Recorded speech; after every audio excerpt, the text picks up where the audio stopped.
This chart shows the visible electromagnetic spectrum.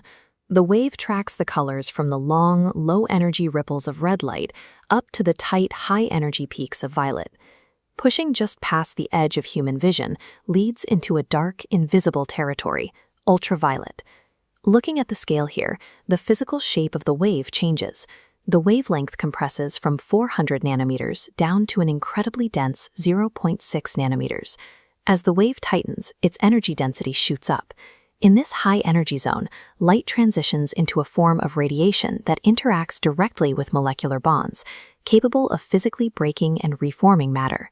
Our sun functions as a massive nuclear furnace, continuously blasting these matter-altering waves out into the solar system.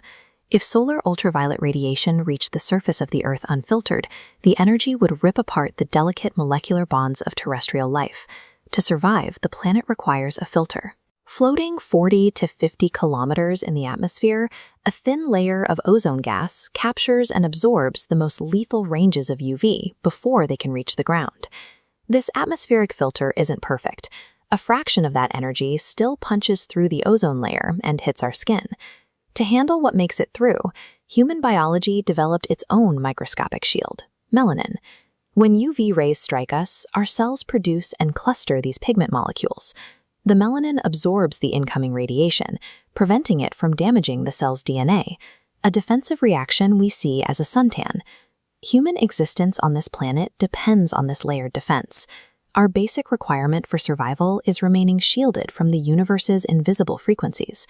Beyond the cosmic radiation from the sun, human industry creates its own intense, localized sources of ultraviolet rays, most commonly found in arc welding. The bright spark of a welding torch throws off highly concentrated UV waves. Looking directly at it would cause these dense energy pulses to instantly burn the surface of unprotected eyes. Welders wear specialized goggles for this reason. The glass in these masks is engineered to function like a personal ozone layer, blocking specific high-frequency waves. When faced with artificial UV radiation, our first technological response was to mimic nature, build a physical wall to hide behind. But we can also do more than just block this high-frequency energy. We can aim it. This diagram compares visible light and ultraviolet light. On the left, a long, rolling wave of visible light passes harmlessly over a cell. But on the right, the short ultraviolet wavelength allows it to intersect and strike specific molecular bonds inside the cell. Engineers recognized that this destructive precision could be weaponized, starting with the water purifier. Inside a purifier, specialized lamps emit a precise spectrum of UV rays. The light passes cleanly through the water, but when it hits bacteria, it targets and shatters the organism's DNA, neutralizing the threat. This exact same principle scales from water purification directly into the operating room through LASIK eye surgery. Surgeons use computers to guide excimer lasers, which emit tightly calibrated ultraviolet wavelengths to gently ablate or vaporize microscopic layers of the human cornea. Because the frequency is controlled so perfectly, the laser sculpts the surface of the eye molecule by molecule without burning or damaging the surrounding delicate tissue.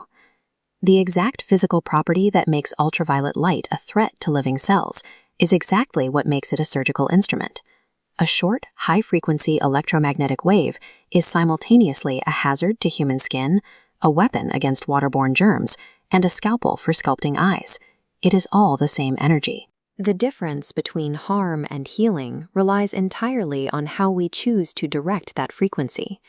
Every one of these tools traces back to foundational physics. It was the theoretical mathematics of 19th century physicists like James Clerk Maxwell that first proved the existence and properties of electromagnetic waves. By mapping these invisible mechanics, we moved from simply evading high-frequency energy to using its destructive precision as our most delicate tool.